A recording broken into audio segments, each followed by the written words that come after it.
Let's start this. So yeah, welcome back, the courageous ones, to the second session of the Tuesday night iteration of the Introduction to Ancient Greek and the First Philosophers. So what I'd like to accomplish in the next hour and a half is I want to spend some time on a quick revision of the grammatical terms we discussed quickly last time, or too briefly, and then introduce some of the Greek syntax, and that'll be the hard part, and we'll get that done in the first half of the discussion. And then I want to look briefly at just the change in the script of the written, copied, and then printed texts that we're actually in the end trying to read, and that will be some mental relief. And then after that, look at some of these fragments of Thales and try and parse them out and offer an interpretation. But yeah, to begin with, any questions, comments, anything about last time that I could clarify? And I'm going to start with words. So if there's anything about the pronunciation you want to ask or remark about, please feel free to do that now. Otherwise, we'll just, is there any question at all? Actually, Martin, if you look at page 8 and 9 of your handout, yep. You've put in the Greek for the first declension, you've put in the dative instead of the accusative in archi. Yes. And you've done the same for the adjective in the following page. Right. Okay. I'll write the proper ones on the board, and I'll send around a corrected version of this.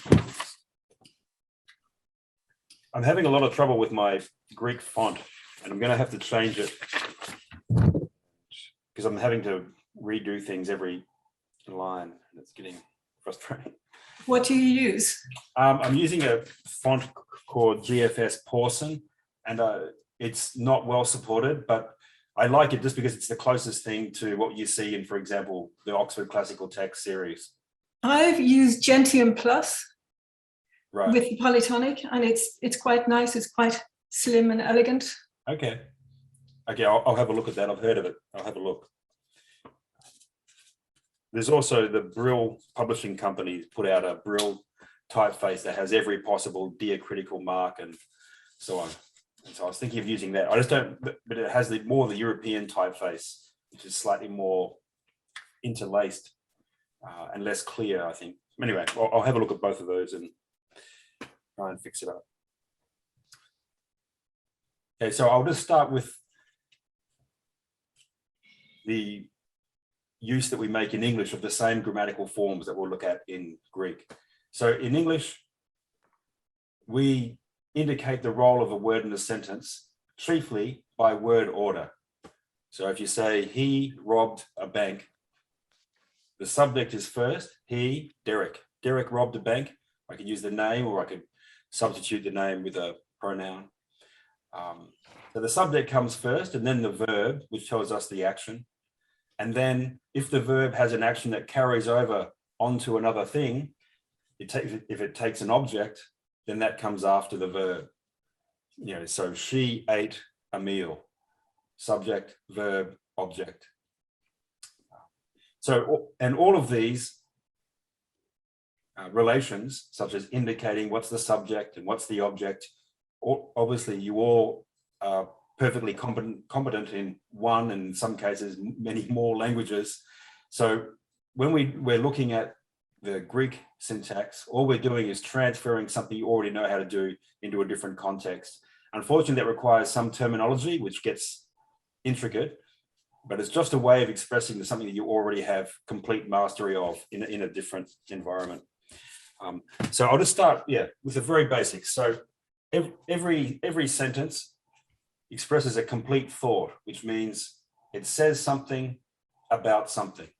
So every sentence, therefore, is about has a subject, and that's the thing that we're talking about. So she ate a meal. We're talking about the person who is indicated by the pronoun she. Derek robbed a bank. We're talking about Derek. That's the subject.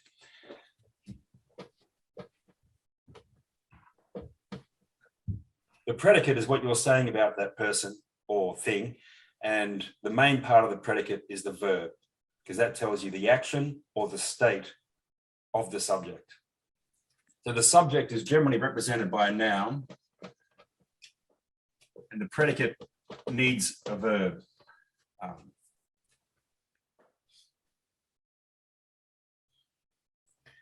So the action can take a direct object.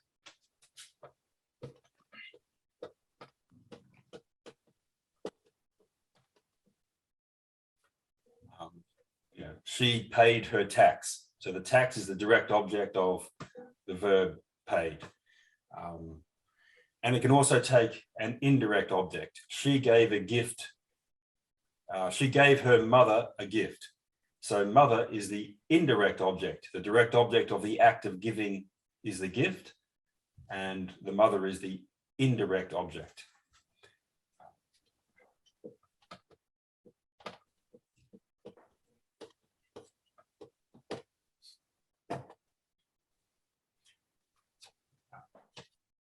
So that's the basic structure of a sentence. And it gets complicated merely because the subject and the action get further qualified and further relations are indicated amongst them. But that's the basic thing. You have a noun and a verb.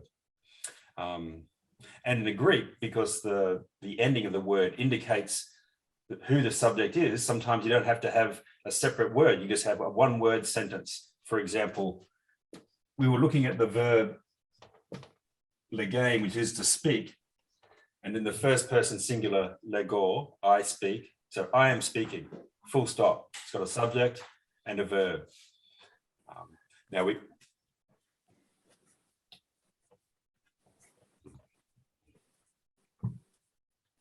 we can add an object. I am speaking. Sorry. Lego, legon.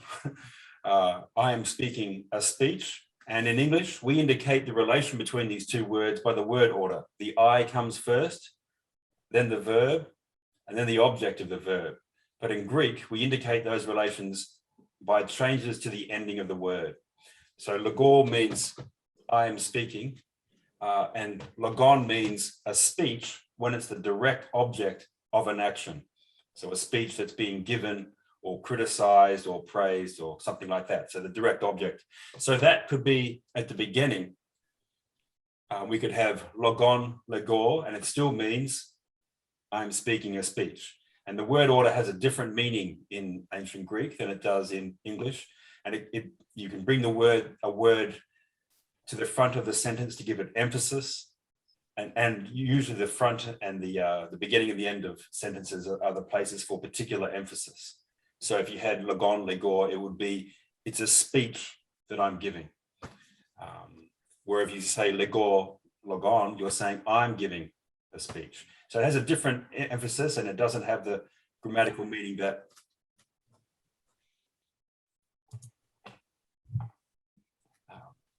that word order has in English.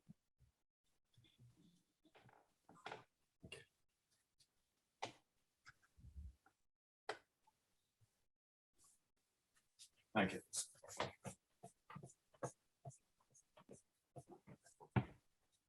Okay, so we'll need those basic, hey Anastasia, we're just going through some basic grammar. So in English, so far we have subject, verb, object, a direct object or an indirect object. And another change to spelling that we use in English to indicate things is possession. So we often use an adjective that indicates possession. So her car, his speech, and so on. But sometimes we use apostrophe S, like my brother's art. And Greek has a very similar, in fact, uncannily, there is a sigma at the end of a lot of the third declension nouns which indicate possession, and it looks a little bit like the English. So that, yeah, but we'll come to that. So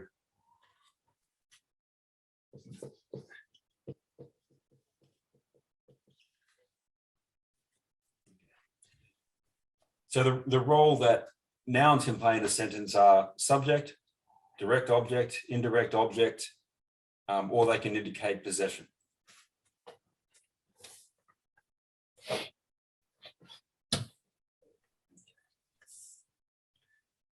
So I'll just go through the basic elements of speech, which are called the parts of speech, just the kinds of words that there are. So the two fundamental types are noun and verb. So the noun is the name of a person, place, or a thing of any kind. The noun can be substituted out for a pronoun. A pronoun just means in the place of a noun, right? So instead of saying Derek robbed the bank or Daniel Andrews passed an interesting law, if I say he passed an interesting law, I take out the name and I put in a pronoun. I substitute a pronoun in for the noun. And nouns can also be qualified by an adjective. The term qualified just means you say something about the quality of the noun. So, you know, a tired politician or an energetic racehorse and so on. And in English, we indicate which noun the adjective goes with by putting the adjective before the noun.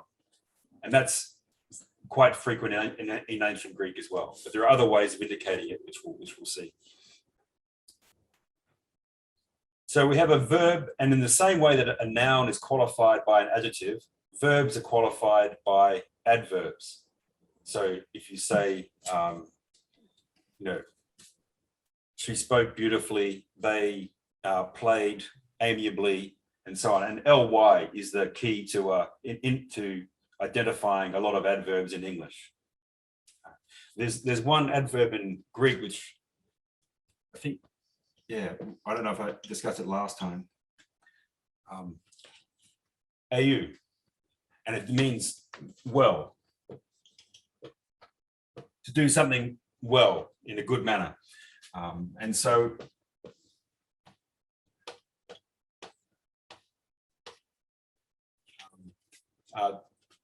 treko means I am running.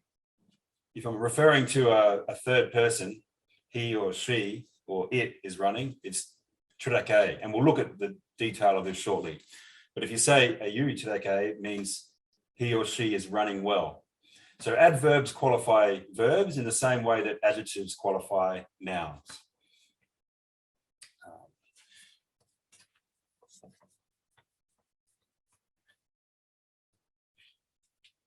And yeah, it's helpful to keep in mind that the role a word plays in a sentence is not always indicated by the spelling. Like in English, for example, you could say, I'm going to the bank, and the bank is a noun, which is the object of the preposition to.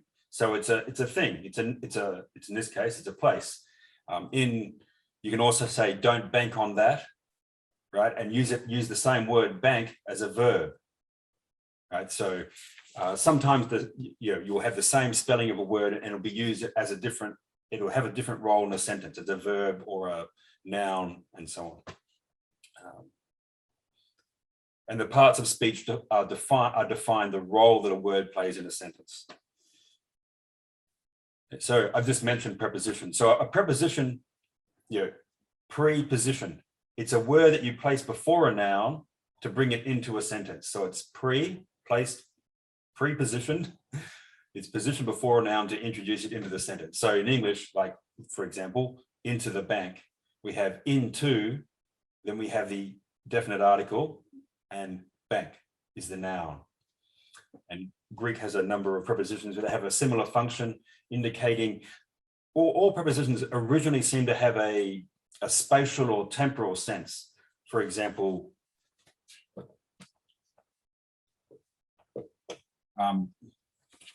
peri, which means to be around, to surround something.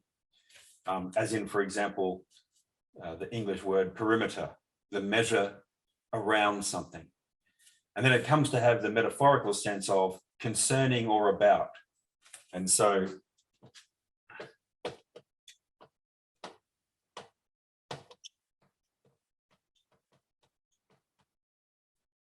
the word physis, or nature, in its genitive form is physeos, which we haven't been through. So I'm just asking you to take this on trust. So peri takes a genitive when it means concerning or about. And all of the first philosophers that we're going to discuss were reputed to have written a book called Peri Physeos, about nature, which it seems unlikely. We do know that one or two of them definitely did do that, and it is the central topic of philosophy.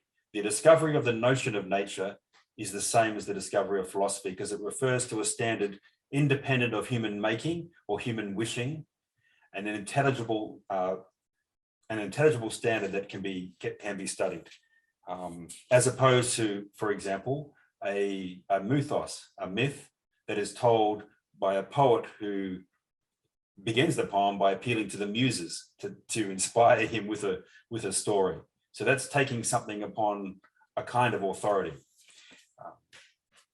And philosophy is the rejection of that authority for the appeal to what the human mind by itself can understand. And so that's why it's important from Thales onwards that physis, nature, was central to their thought.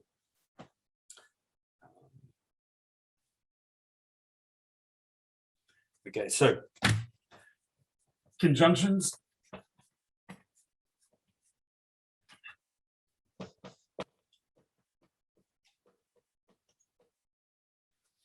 I'll start with a couple of very common ones that I've left in the Thales fragments. There's a word there, which means and or but, and it's a mild kind of but, not a strong negation of what's followed, of what's preceded. And unlike English, every Greek sentence has to begin with a conjunction. And so often you don't translate that into English because it's not refined prose to begin every sentence with a conjunction. And it's a word that can't stand at the beginning. So you very, very frequently see de as the second word in the sentence, and it's just linking it to the previous thought. And yeah, so a mild and or but it's probably the most common conjunction that you see.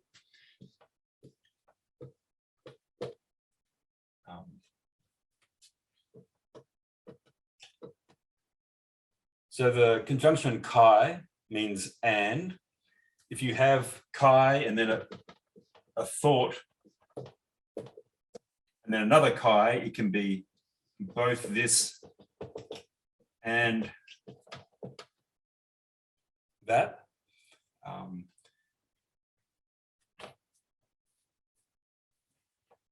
There's also an adverbial use of it.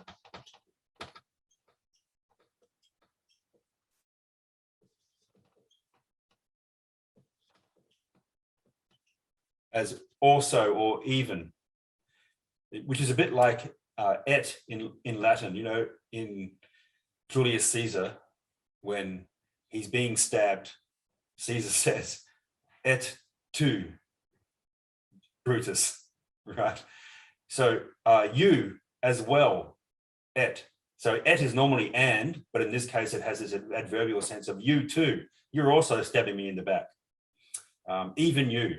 And that's this adverbial use, which is very similar to kai.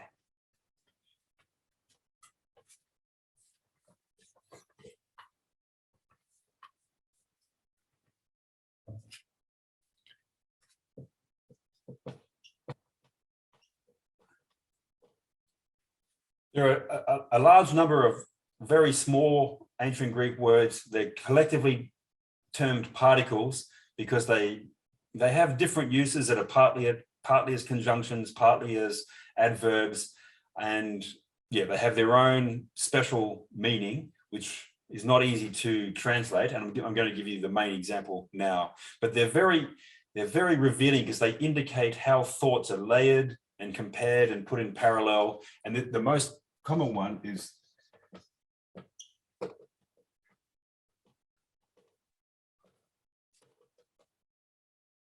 men and de. So you'll have men at the beginning of a clause or a sentence, and then you'll have a comma, and then de is the second word in the second clause, and it's balancing those two deliberately against each other. On the one hand, this, and on the other hand, that. You wouldn't want to translate it with those, because that's too many words, but it has that sense of a direct parallel for comparison. And we'll see that next week, I think, when we look at some of the Heraclitus. So there's a book I was reading recently on grammar, and it said the 8 parts of speech, all 11 of them. And the point of that was that there's controversy about even how many kinds of words there are. And there are trends come and go, and yeah, there's no unanimity. I personally, I'm tending to follow the textbooks written earlier in the 20th century. There's a book by Smythe, which is published by Harvard, but it was last revived in the 50s, but it was written essentially in 1920. And I think it hasn't been replaced. It's comprehensive. But there are newer dictionaries and grammars coming out that used functionalist syntax and various kinds of more modern modes, and about which I feel quite cautious. But I just alert you to this fact that you'll look at different textbooks or grammars and you'll see quite different articulations of the language. There is a very good recent grammar by Cambridge, which does use some of the modern terminology, but it's also very comprehensive and cautious about deranging the whole system. Okay, anything on the parts of speech? So that's all 8 parts of speech in this conservative articulation of how many kinds of words there are.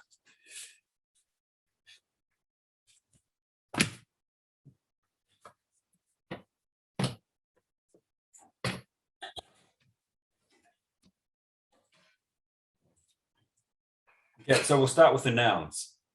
Now, and what I'll do is I'll run through the nouns and their endings and how their endings indicate their role in the sentence. Then look at an adjective to indicate how the adjectives agree with nouns in order to describe them. Then we'll look at the basic endings of the verb in the present tense, and then a few words of terminology, and then we can have a more or less a break by looking at some of the script and go to Tales. And please, interrupt at any point if there's something obscure, because I'm really explaining something you already know how to do in at least one language, in some cases several. So if you don't understand something, it's because I haven't explained it properly. So please do speak up. So we'll start with the nouns. And we'll start with this noun that's important for the fragment of Tales that we've already looked at before, which is artiker, which has the sense of an origin or a form of rule, and then of a principle. Now, when it's the subject of a sentence, as for example in Tales' sentence that the principle is water, the originating principle of things is water, then that would be the subject, and it's in the nominative case.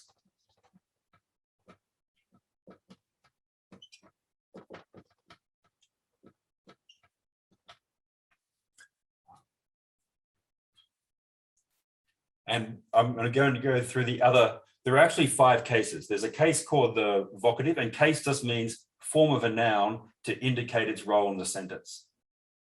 So, and there's a vocative case for when you address someone, and there's a little particle that goes in front of those spellings or, which is very like someone in Shakespeare saying, "Oh, so and so, oh William." And so that that tells you that what's coming is a word of address, a vocative, which is not really a part of the sentence, because you say, oh, so-and-so, and then you say, you bespeak the subject and verb and so on of the sentence that you have in mind. But the vocative is very similar to the nominative, often identical, and we don't have to study it separately. No one's speaking to each other in these fragments of the pre-Socratics. Okay, so we have four cases. Otherwise, there's the case when the noun is an object, and that's the accusative.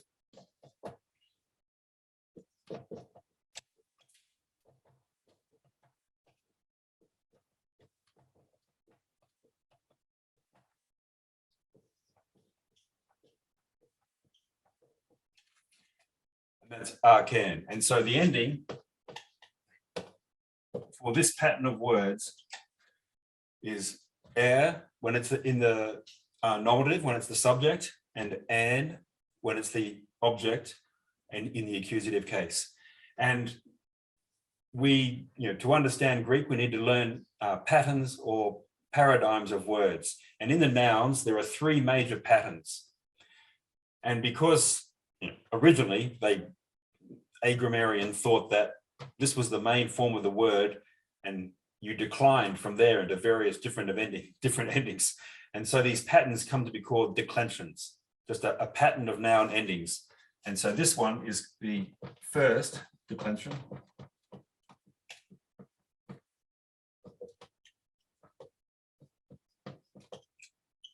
Just means a pattern of noun endings. And there are three major patterns. Okay, so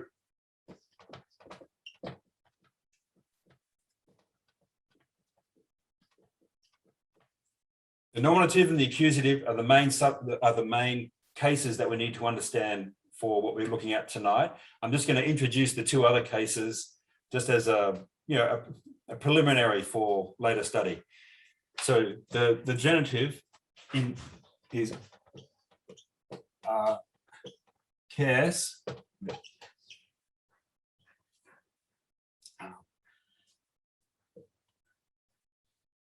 And the genitive indicates usually possession, and you would normally translate it by of or apostrophe s.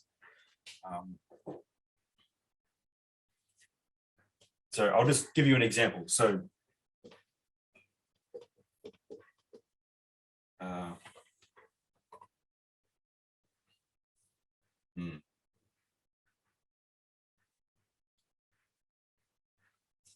yeah, what belongs to a beginning?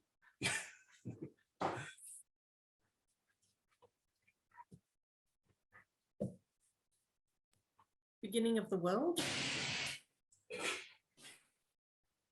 Yes, but I want to put the that's actually that's good. Okay, so there is a first declension noun which has these endings, which is a very short word, ger, which means the earth, the world, the earth. And so in the genitive, ges.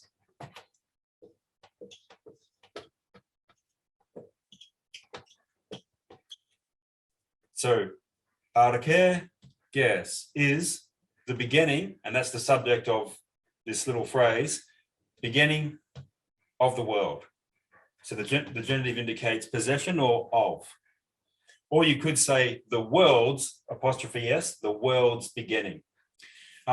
So with the cases, I mean, there are many intricacies, many nuances, and different layers of meaning for the cases. And personally, when I began to study it, I think I was introduced a bit too rapidly into the 17 different kinds of dative and the 4 different kinds of genitive. I think what's helpful is to start a bit more mechanically and just try to do a very simple translation. And so with a genitive, always try of or apostrophe s and see if that works. There are other senses that occasionally occur as well. So the dative, similarly, 2 or 4, because it indicates the person for whom or to whom an action is being done. So that's why it's the case of the indirect object. When you're talking about a thing in the dative, it can be an instrument. You know, he was hit with a sword, xifor. But yeah, we'll come to that. So the ending is the iota with an iota subscript. So I don't need the S.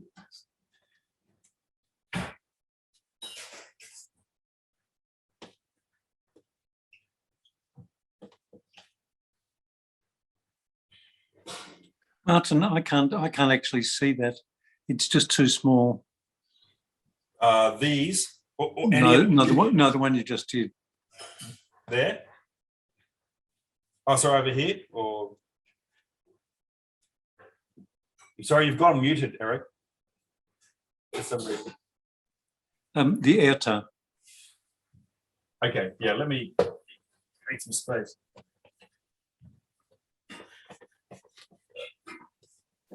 Okay, so these are the endings. Air, S,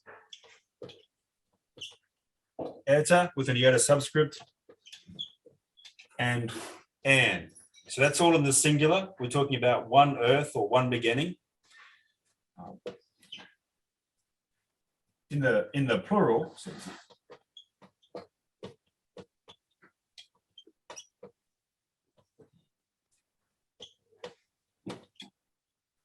the ending is I, the diphthong I. So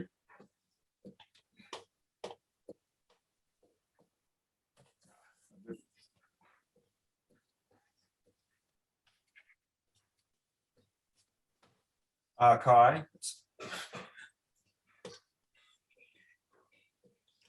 The genitive is on, and every noun, pronoun, or adjective in the genitive plural ends in on. So whenever you see on, there's one or two other uses of the word, but that's the main use, genitive plural. So it means of a multitude of things. So yeah, corn of multiple beginnings.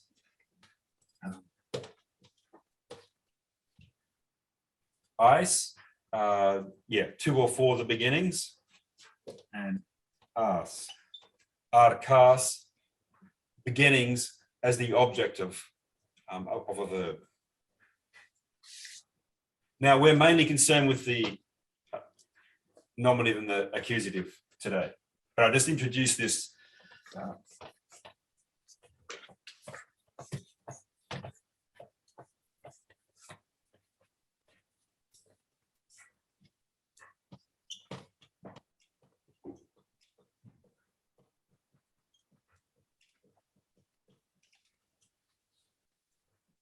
So second major pattern of nouns, and we're only looking, well, we're looking at these two.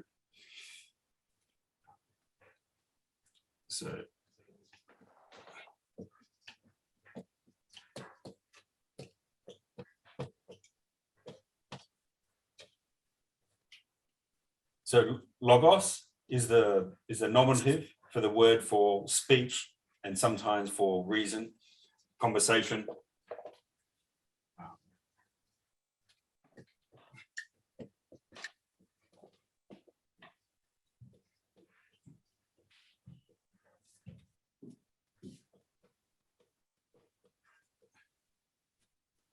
And in the genitive, logu. So that's the case for indicating possession, so of a speech. So for example,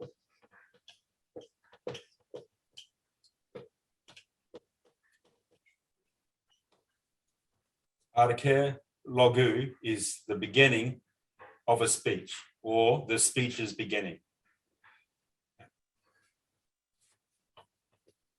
There's another word which means end. Telos, so the end of a speech. Telos, logu, the end of a speech, or the speech's end.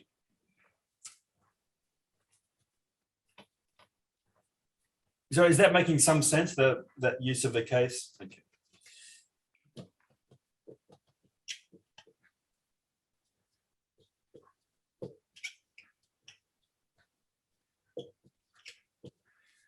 So in the dative, two or four, and since a speech is a thing, usually by means of or with as an instrument, logor. So the ending is or, the omega within the outer subscript.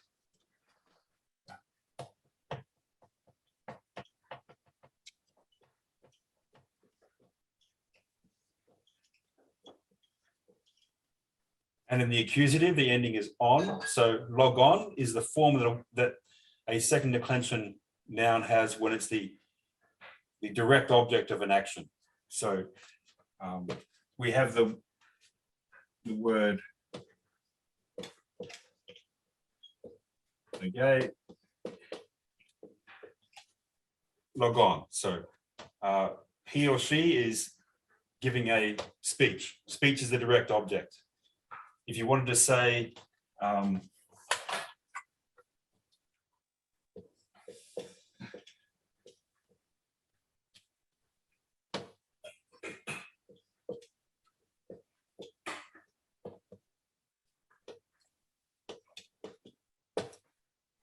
we haven't done the verb to be yet. We'll get there. So this means it is. So logos, agathos, estou. The speech is good. It's a good speech. So that's the noun in the nominative, which is the case of the subject.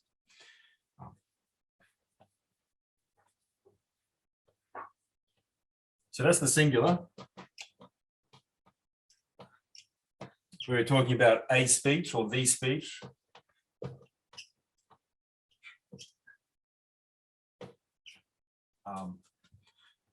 And in plural, it's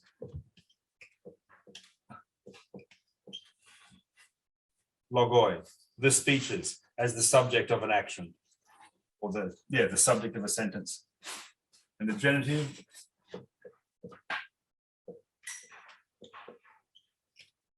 logon, genitive plural, it's always on.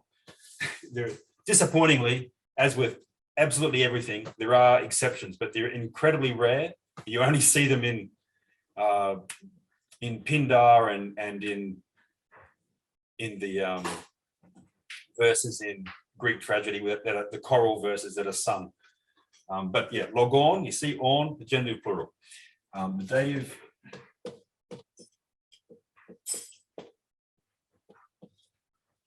ois, so logois, two or four of the speeches or with by means of the speeches.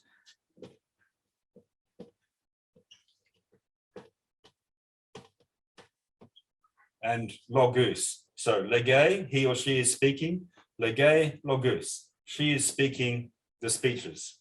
Okay? That's the accusative, the direct object of a verb, logus, in the plural.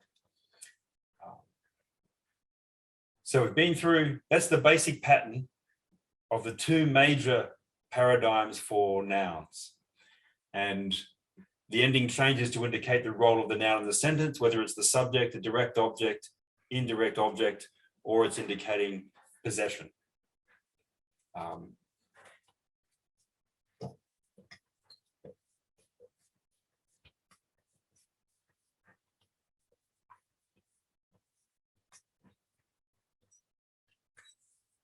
Okay, slightly complicate things, adjectives, right?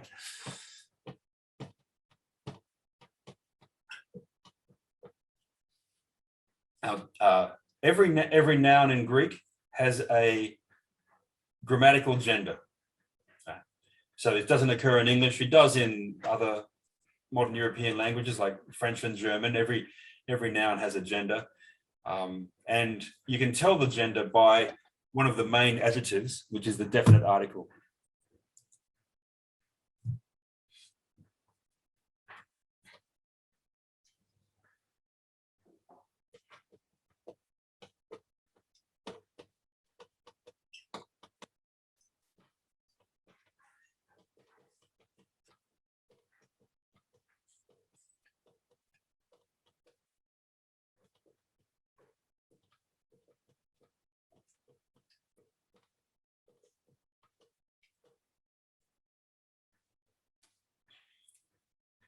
So the word ho is the word for the that indicates that the noun that it's qualifying is masculine. The word for the hair indicates that the noun it qualifies is feminine. And the word top means the, and it indicates that the noun it's qualifying is neuter. Neuter just means neither masculine nor feminine. And those are the nominative endings. And we'll have a look at some of the other endings shortly. So before we had our care, so had our care, the beginning. And this tells us that that's a feminine noun.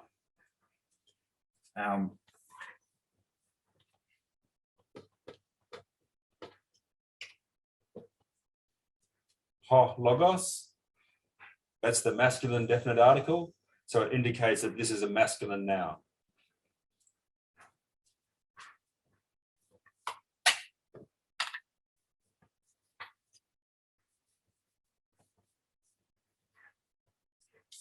Now, in English, we just put together our adjectives next to our noun so that we know what noun the adjective is qualifying. In Greek, that's not how you do it. It has to agree with the noun in gender, so it has to have the same gender as the noun, case, and number, so singular or plural.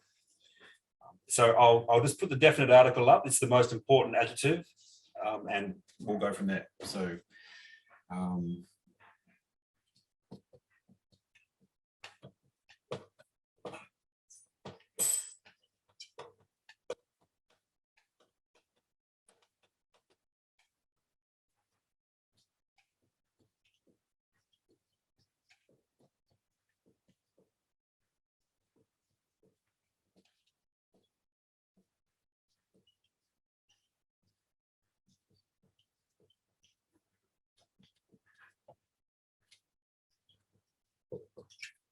sorry, I'm getting squeezed.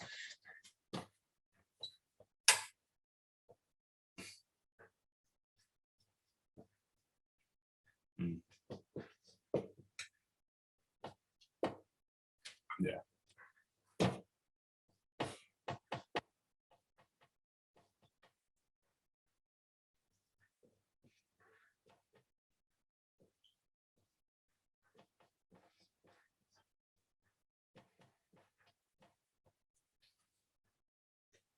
Right, so in the feminine nominative, it's hair, then genitive teres, dative tear, accusative tan.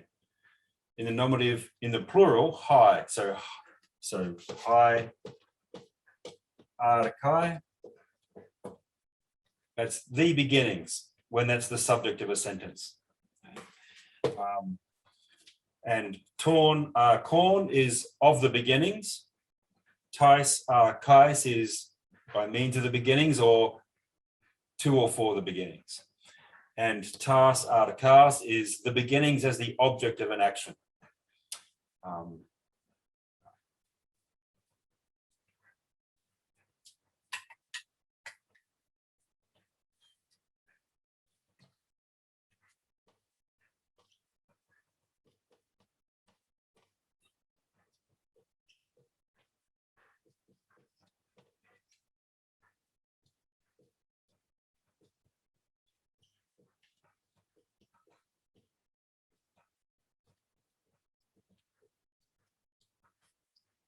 So for the masculine, ho, so ho logos, to logu of the speech, to logo, to or for the speech or by means of the speech, ton logon when it's the object of an action. And we had the example, he or she speaks, lege,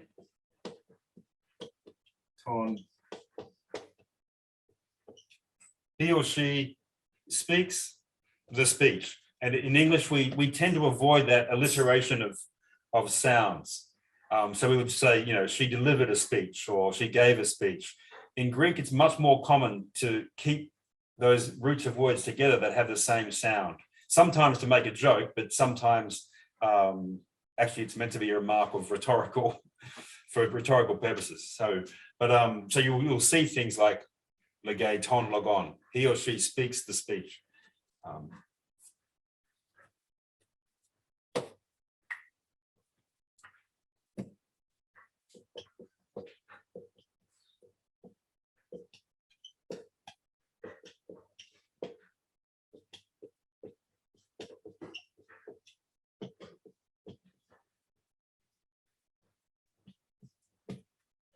So the neuter in the second declension has its own nominative and accusative, to, but otherwise it's identical to the masculine.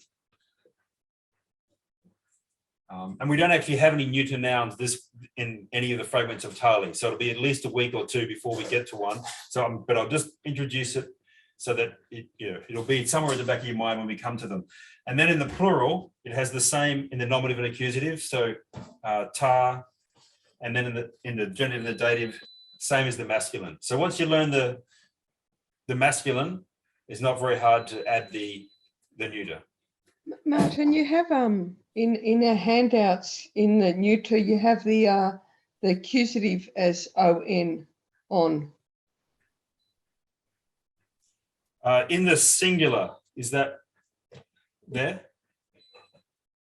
Yeah, the neuter one. In the handout. Yep. What page is that? On page 8? Page 4.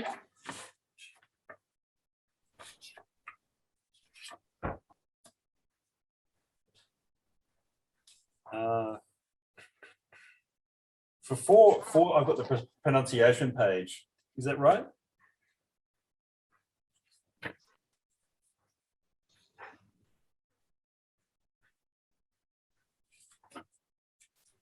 That's the pronunciation page, yeah? I'm not sure.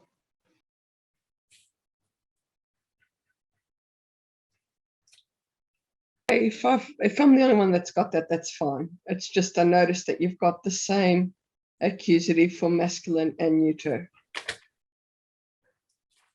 Okay. I actually didn't know I had the neuter in there. So.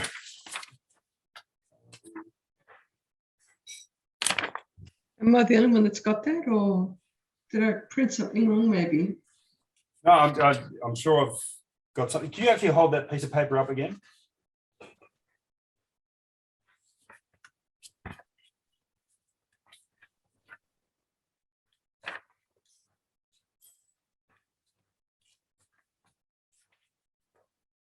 Yeah, I'm not sure. Yeah, my page 4 has the pronunciation. I can't find. That's not the one I just sent out just before class, which is for the future. No, that's the one you had just sent out before class. That's what I've been working with. Not Oh, right? Right. Sorry. So what I'm working on now is still that first handout. And yeah, so with each handout, more is being added. So you've got all of that stuff plus some more. And I'll check on that for that. Yeah, for that iteration. But what happened last time with what happened yesterday with the Monday discussion, we got through most of the grammar in this first handout and we discussed the first 2 or 3 sentences of the Tali's. So we'll be beginning with the Tali's next week. We'll revise the grammar that we went through today. And then finish off with Tali's and might be able to begin with some of the Heraclitus and some of that handout.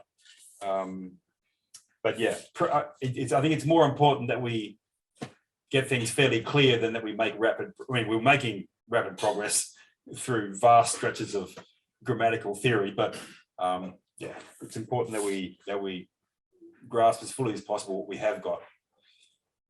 But yeah, I'll take a look at that. It looks correct, I think.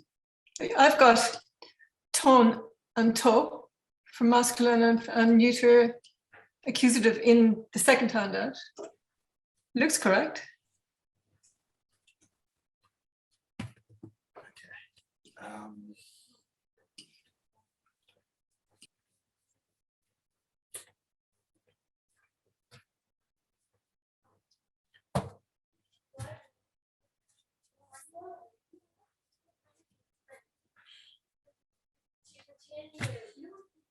So I'll just start with another adjective and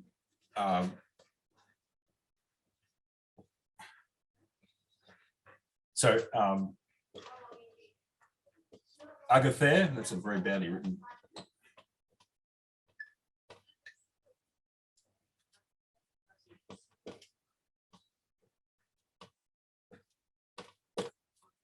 Agather, agathos, And I'll put the neuter up just for completion.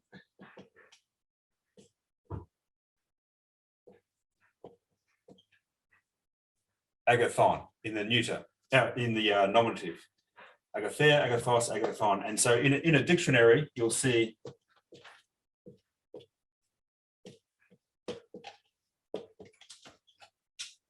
the adjective with the nominative singular endings. Agathos, masculine, agathea, agathon.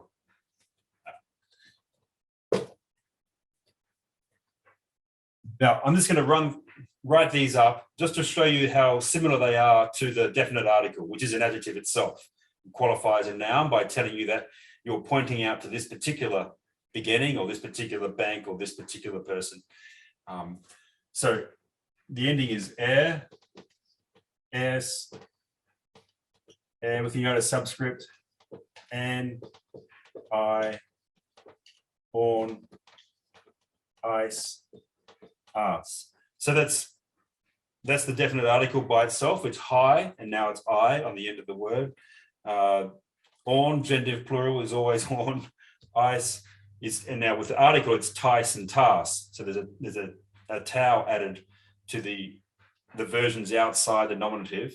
It's the same here. It's hair, and then tears, tear, tan. So very similar to the article. And trying to memorize the article early on is very helpful because it has the very similar pattern to a lot of the adjectives that you encounter. Same with the masculine. So the adjective, it follows for the feminine endings, it's following the first declension, that first pattern. And then for the masculine neuter, it follows the second. So we have agathos, agathou, agathor, agathon,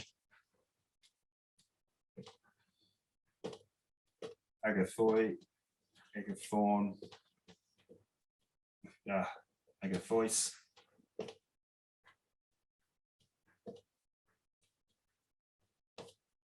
agathus.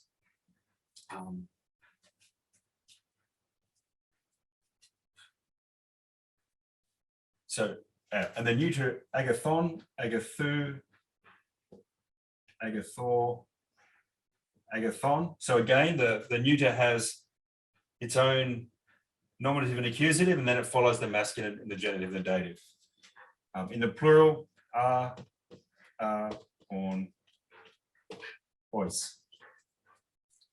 So that we had that in the definite article, it's ta, torn, tois. So if you have a look at that chart for the article in the second handout, that's a very good chart to remember. And because it'll help you to memorize these adjectives. And I'll just try and show you how they're used.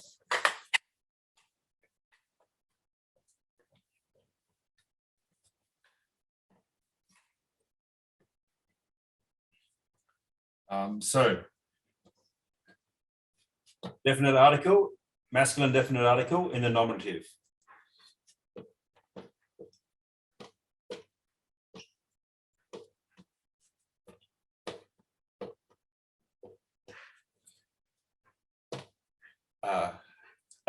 The adjective in the masculine gender, in the nominative singular, and a masculine noun in the nominative singular. The good speech. So not just a good speech or any good speech, but it's got the definite article. So the good speech. And then if it was the object of an action, the endings have to change to the accusative.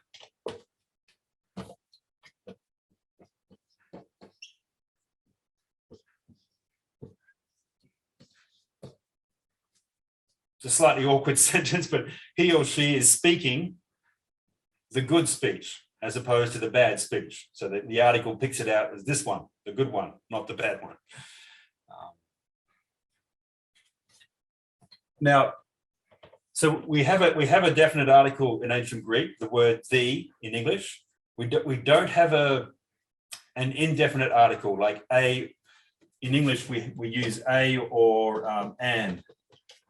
You know, she's speaking a speech, some random speech. And In Greek, that's just indicated by just not having the definite article there. So it's just he or she speaks a speech. And we have to put the word a or an in there to, in this case, a, because it begins with a consonant, not an. So I'll just introduce another adjective, which is also very common. So in the masculine, singular, in the nominative, kalos, feminine, kale, neuter, kalon, and it means beautiful or noble. I think this underwent some kind of change, and now it's more like another word for good in modern Greek, but in ancient Greek, it's the splendid, the beautiful or noble. Whereas agathos is the good, the beneficial, the advantageous, the decent. So agathos is good, and kalos is the beautiful or noble. So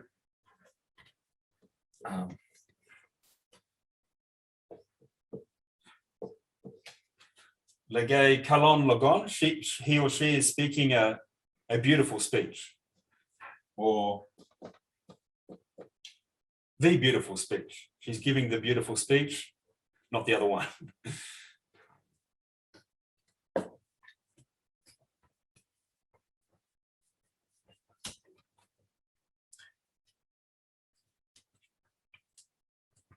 Right, it's 7:30, so I'm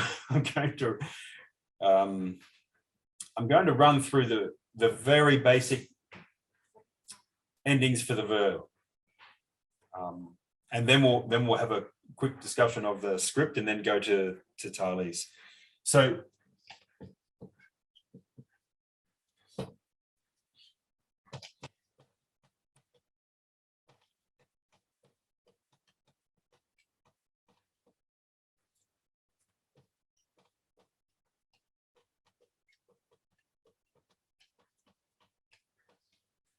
okay, so this is the painful part of the evening.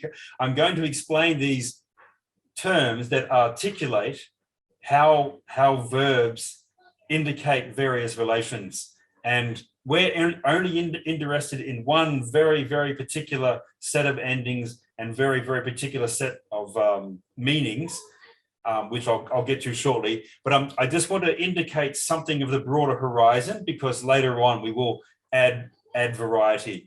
So a verb changes its form depending upon these 5 categories: voice, mood, tense, number, and person. So I'll just run through these. We're only interested in very particular kinds. So we're interested in active verbs. So that relates to voice. We're interested in the indicative mood.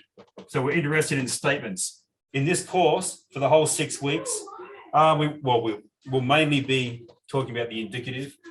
And tense refers to time and aspect. Okay. So voice refers to the relation between the subject of the verb and the action. So if you're doing the action, it's an active verb.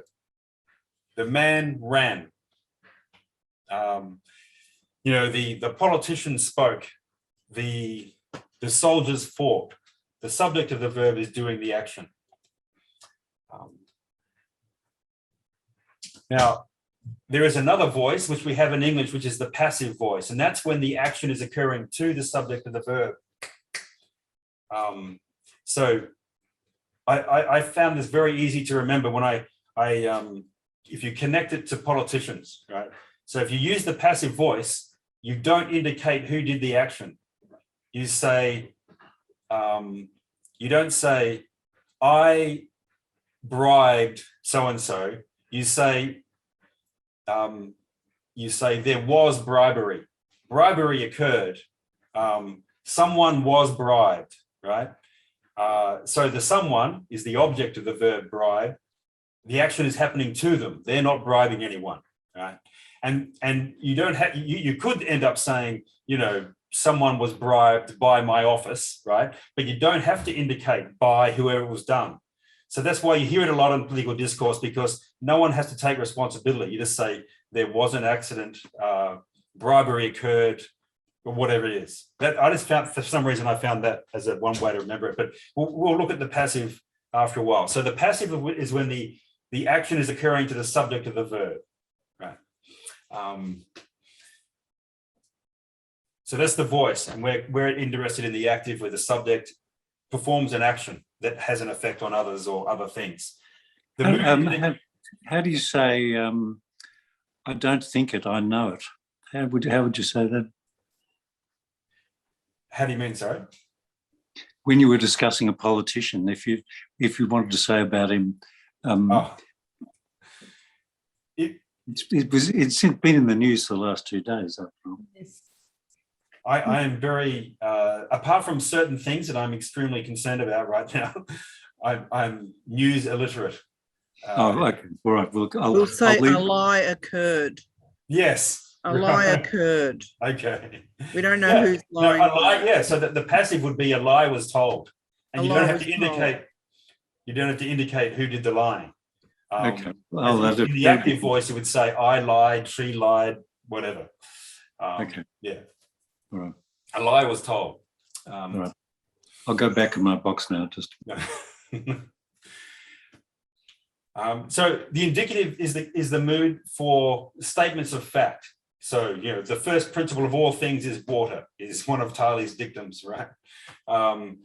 There are other moods that indicate what you want to happen or what might happen. And an example is the imperative. So in English, if you could say, I'm running, I run. But if you say run, that's an imperative. You're giving an order or a command or a wish to someone. It's the same in Greek, so that's the imperative mood. And so outside the indicative, it's something that you want to happen or that might happen. The indicative is a statement of fact. Tense refers in the first place to time. So in English, I was running, past time. I am running, or I do run, present time. I will run, future time. Right? Same in Greek, you have different word endings indicating what time the action is occurring at, whereas we use little supplementary verbs like will or was and so on. So yeah, it also has another meaning. So the tense endings indicate not just the time, but how you're viewing the action as something that's completed or something that's still ongoing. So in the present tense in English, you can say, I am running, and that means it's ongoing now. If you say I had run that race, that's a completed action. If you say in the future I will have run that race, that's a completed action in the future. If you say I was running, that's an ongoing action in the past.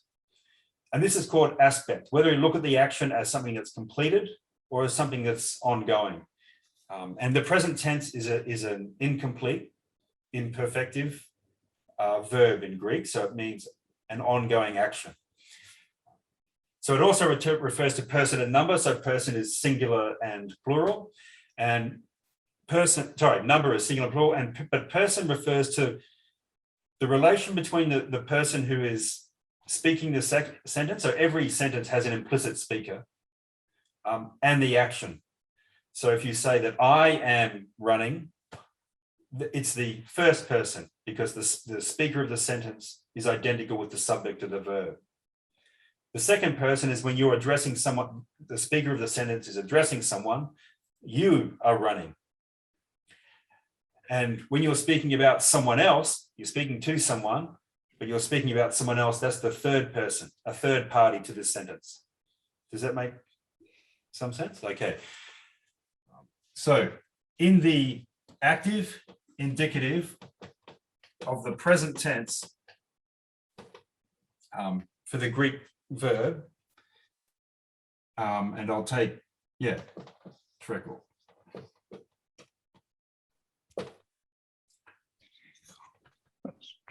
So singular first person, treacle, I am running.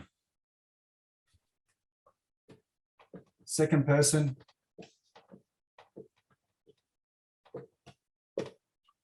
the ending is ace, so it's treques, you singular are running.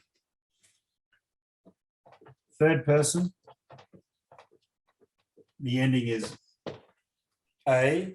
So Tereke, he, she, or it is running. And in the plural,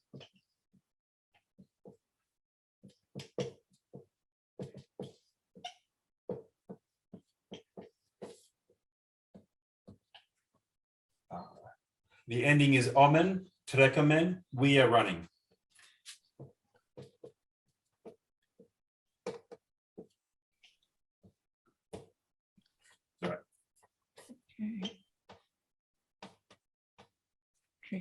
Oh, Second person plural, ete, Terekete, you plural. We don't have a particular word in English.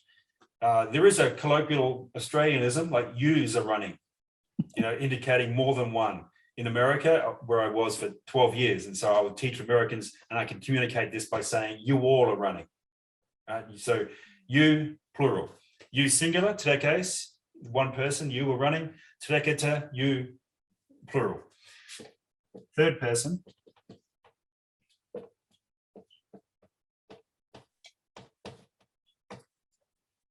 The ending is usi, and it's got a nu in brackets after it because it appears if you have a word after it with a consonant, that nu won't appear. If it begins with a vowel or a diphthong, or it's the end of a sentence, then you'll have the nu. It's called a movable nu. So it is part of the ending. So you want to memorize it when you memorize some endings. So the ending is usin, and so terekusin is they are running.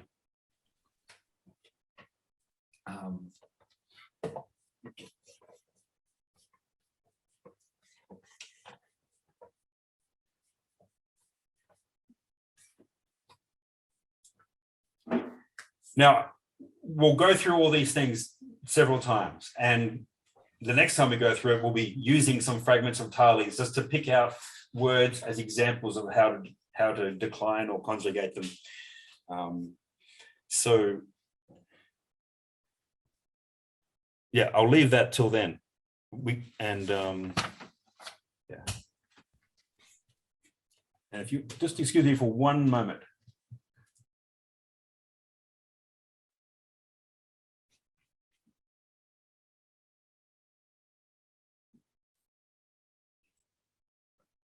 was any of the tuna left? Yes, yes. The big piece. But otherwise you've eaten it all, or the Yes. potatoes left, or no? Nothing's left. Nothing's Oh, left. yeah, there's some potato. He's back. Back, yep, sorry. We've accumulated animals over the lockdowns.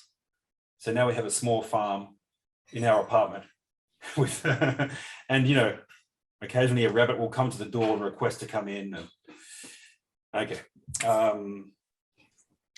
I just have to introduce one thing very quickly. So the verb to be, actually, I'll introduce this very quickly. There's a form of the verb, the basic form of the verb, which is called the infinitive. And it's called the infinitive because you don't define the person and number. You're not indicating who is doing the action and at what time it took place. It's the simple action denoted by that verb. And in English, we put the preposition to in front of it. So like to run. And that can be the subject of a sentence. To run is good for your health, or I hate to run. I hate to run, but and so on. And in the present active for the Greek, the ending is ein. So the activity of, for example, Again. speaking, legain, to speak, the act of speaking. Terekein, to run, the act of running. This is the basic form of the verb. Now,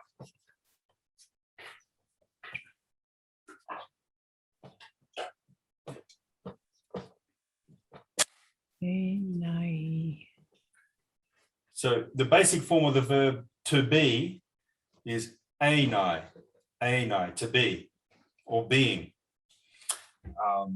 And I'll show you the conjugation of that with the person and number. In every language, it's always radically irregular. The most commonly spoken words, like the words to say, to think, to do, to be, they're always usually wildly irregular because they're used so commonly that their form changes to make it easier to say. So in the singular, first person,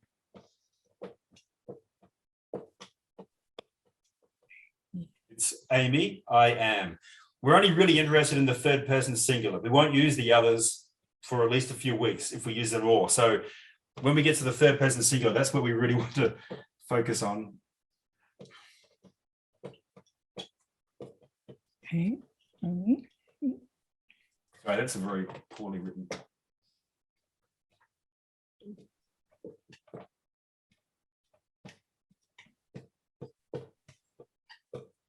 So A, you are. If you said to someone, you are good, if it was a woman, you would say A, agather. If it's a man, A, agathos, with the masculine ending. So esti, third person singular. So he, she, or it is. And that is used very frequently, esti. Yeah. So plural, first person.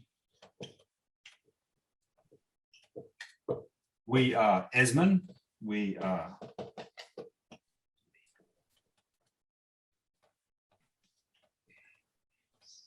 Esther, you or use. Use are plural.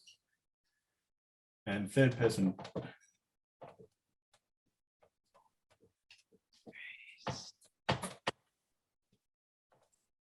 Asin, they are.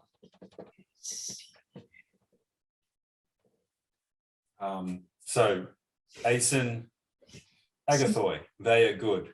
If you're talking about a group of people that are male.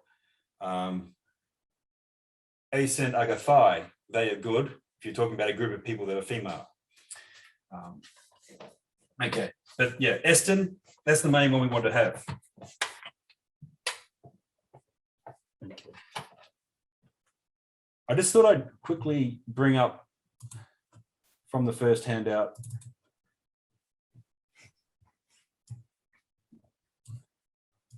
So these examples of the kind of script that was written and eventually came to be published. So we have lots of inscriptions beginning from around 700 BC. And this one's from about 300 something BC. And if you have it, can you, I don't know if you can read this. So beta, alpha, sigma, iota, lambda, epsilon, upsilon, sigma. Basileus, which means king. If you know someone called Basil, they're a king. And then alpha, lambda, epsilon, xi, alpha, nu, delta, rho, omicron, sigma. So Alexandros, King Alexander, or Emperor Alexander. And then it says Anotherka ton naon, dedicated ton, this particular temple, Thener Polyadi. So to Athena Polyas. So this is, yeah, that's a very old inscription. And you can see there's no punctuation, there's no space between the letters, and there's no indicating you have to know yourself where the words and the sentences end. So that's obviously people who know the language very well and don't need this guidance. And the first books were written also in capitals until around the 8th or 9th century AD, not BC. So this one is actually from a manuscript copy of the Bible, and it's so en, which is a preposition, in, and then a word that we have had, care, in the beginning. There's no iota subscript that was written in to help people later on, but an is the word for was in the third person singular. So in the beginning was ho logos. In the beginning was the logos. kai ho logos, and the logos was pros ton theon, was by the side of God, kai theos and ho logos, and God was the logos, and so on. So that's the first kind of manuscripts. Things are written in capitals in imitation of the first writings we have, which are the inscriptions, everything in capitals, no punctuation, no spaces. Then cursive writing was used for informal documents, and we have a lot of this on papyrus. And again, everything's together and there's no punctuation to help us. When things changed at the Library of Alexandria and other establishments like that, when they realized that the spoken language was changing so much from the current spoken language was changing so much from the classical, that they invented helps such as the accents, as you can see here from this 9th century manuscript of the Phaedrus or Phaedra. It begins with a vocative, got that mark of address, the or. Now, when the first books began to be printed in Europe in the 1500s, they copied this Byzantine script, which is, I think, quite intricate, not always easy to read. And here's an example from the first dialogue in the Stephanos edition of Plato. You can see it begins with this tau, and then an iota, t, which means what? T neoteron or Socrates gegonen. So what new thing has happened, Socrates?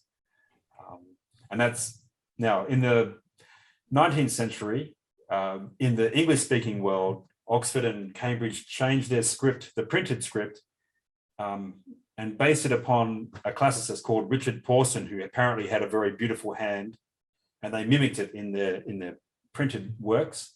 And this is from the edition of Plato from the Oxford Classical Text series from 1995, but it hasn't changed from 1870. It's the same.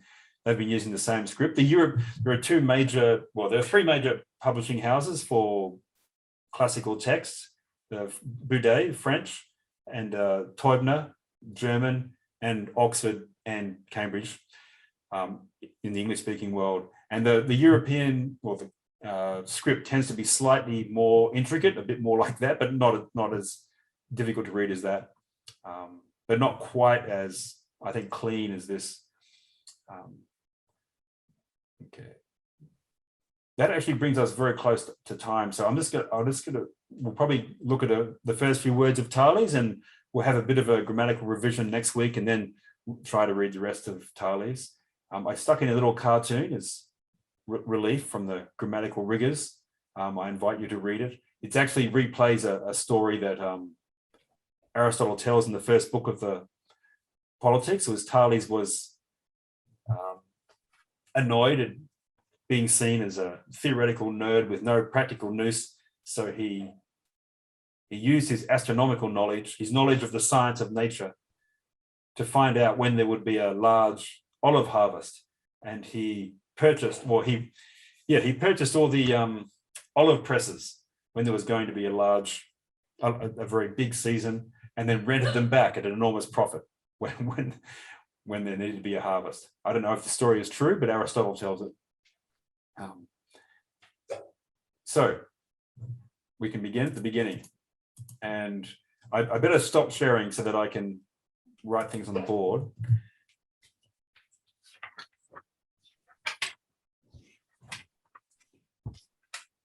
So we are approaching things in a more abstract way than you would normally do. So normally you would look at a paradigm the way we've looked at 5 paradigms, and then look at 10 different examples or more of how each of them are used.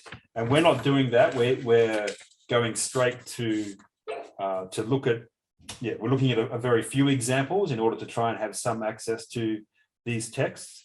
So please speak up when something is not clear, because we are going very rapidly into a very dense thicket of syntactical terminology and so on. So the first sentence is protos de.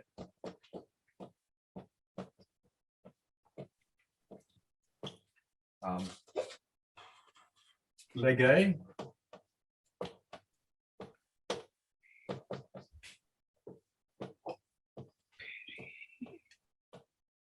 Yeah, yeah. So protos is an adjective that means first. So protos, proter, proton. And if we have like proton, the first element, or a prototype, that's the first design of something. So protos means first. And here it's in the masculine, in the nominative, and in the singular. So it's going to modify whatever is the subject of the sentence. And the subject of the sentence is Thales. As well, his name is not there. I'm just indicating that. So then we have this very common conjunction, de, which just means and or but. It begins every sentence. Well, it begins most sentences in Greek, and we don't need to translate it into English because we don't normally begin with and or but. So we'll ignore de for the moment. Protos lege. So legein is the act of speaking. And the ending, a is what ending is that? Could someone? Second person, And the number, singular or plural? singular. It is. Okay, so it is singular. But so the second person though is ace. It's got a sigma after the a. Yeah. So it's very close. It's just, but so A is, there's the third person singular. I'm very glad you spoke up. So please everyone speak up, because when you start to try and articulate these things, they'll become more clear, I think. So lege is the third person singular. So he, she, it is speaking. It's Thales speaking. So Thales speaks first. So he is the first to speak, or he speaks first. Right? Peri physeos. Now, physis, this word which I'm suggesting is central to the meaning of philosophy and science together. Philosophy and science we only use the word science differently from philosophy beginning in the 19th century. It means, philosophy and science means knowledge, comprehensive knowledge. And the discovery of philosophy or science is the same as the discovery of nature, of an intelligible of a cosmos, an intelligible order outside of human making. Now, physis nature belongs to the third declension of nouns. I mean, we haven't done those endings. So I'm just having to tell you that this is the genitive, right? So, and it goes with the preposition peri, which takes the genitive to mean about or concerning. So, protos de lege. He, that is Thales, speaks first about nature. He is the first to speak about nature. And that qualifies him to be called the first philosopher, because he first speaks about an order outside of human will and making. Any questions about that?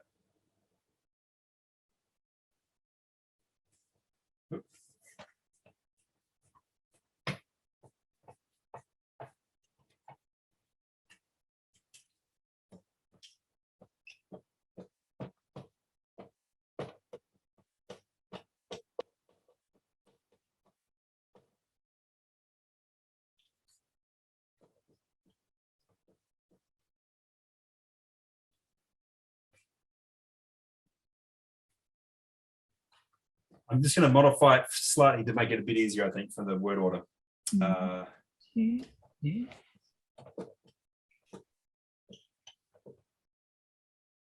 Politica. Lege. Peri.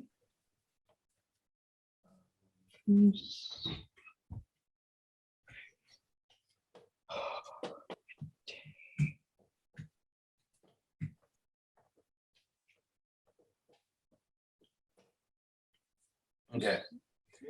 So meta de politica. So there's an important noun in Greek, polis, which sometimes translated as city-state, but that can be misleading because there's no distinction between state and society in ancient Greek political thought. In fact, there's an explicit rejection of the notion by Aristotle in Book 3 of the Politics, for reasons that I find persuasive. But So it means, the polis means the city, but not as an urban center, although it always includes an urban center, but it means the country as a whole, the political community as a whole, polis. Now, there's an adjective, politikos, politiker, politikon, first and second declension endings, which means of the city, belonging to politics, political. So an adjective meaning political.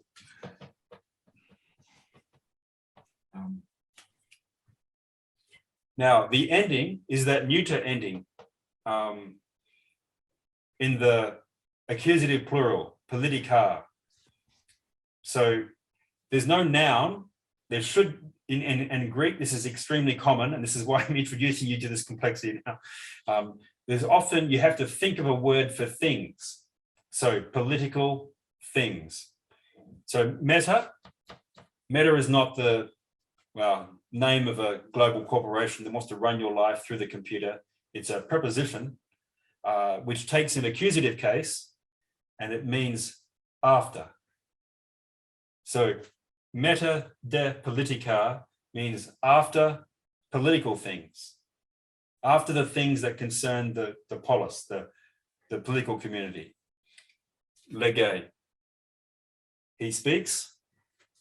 Peri physikes theorias. Now, theoria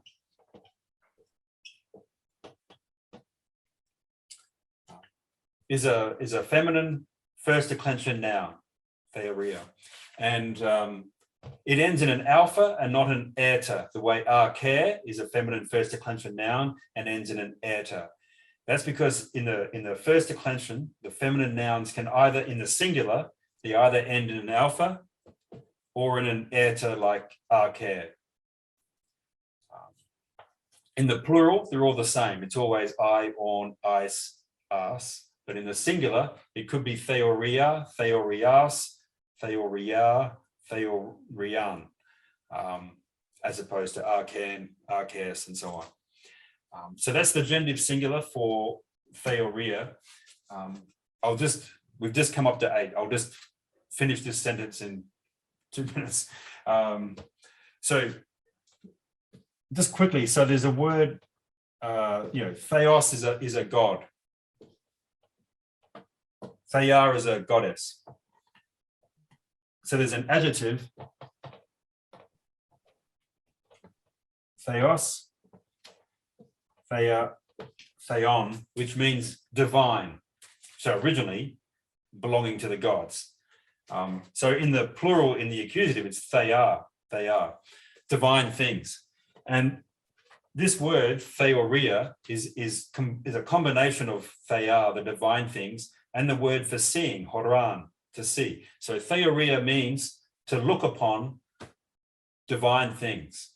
And so originally it means things like go to the Olympic Games, which are dedicated to Zeus or some other deity, or a drama and so on, or make a sacrifice and so on. And this word is radically changed in its meaning by the philosophers. It means to contemplate the first principles of things, to look upon the divine things, which from the point of view of philosophy are the natural principles of things, as opposed to the gods that the city worships. And the meaning of this sentence, so after political things, he speaks about contemplation, physikes. So physikes is an adjective, physikos, physiker, physikon, like agathos, agathe, agathon. In the genitive singular, agreeing with theorias, and physis is nature, physike or physikos is natural. This is the adjective derived from the noun for nature. So about natural contemplation. We have to say it differently in English, so you would say something like the contemplation of nature, or even about natural science, or now the reason why these fragments aren't actually obvious. Well, they're not from Thales himself. We have no direct quotes. We have no evidence of any books. They're from a collection of sayings by a writer called Diogenes Laertius about the 2nd, 3rd century AD, I think. And he's writing from other collections. And some of it just sounds like gossip. But sometimes there are some very interesting and possibly important things said, and sometimes things that look like direct quotes. Like he claims, for example, that he has the copy of the charge against Socrates at Athens, corrupting the youth, not believing the gods in which the city believes, and introducing new gods. And we can compare that to the way Plato discusses the charge in the Apology, or has Socrates discuss it. But yeah, so of the 10 pages on Thales, I'm picking out some of the sentences that I think reflect what might be the first movement into philosophy. And that is the rejection of the political as the orientation, because the things that belong to the city are a product of human making, their laws, their gods, their habits, their customs. And from the point of view of nature, that can seem arbitrary. The Persians worship this, we Greeks worship that, the German tribes worship something else again. So they seem to be temporal, or we would say historical, to come into being and pass away, whereas the natural principle of things would be that which is always the case, and that which is true and not merely the opinion or conviction of a particular group of people.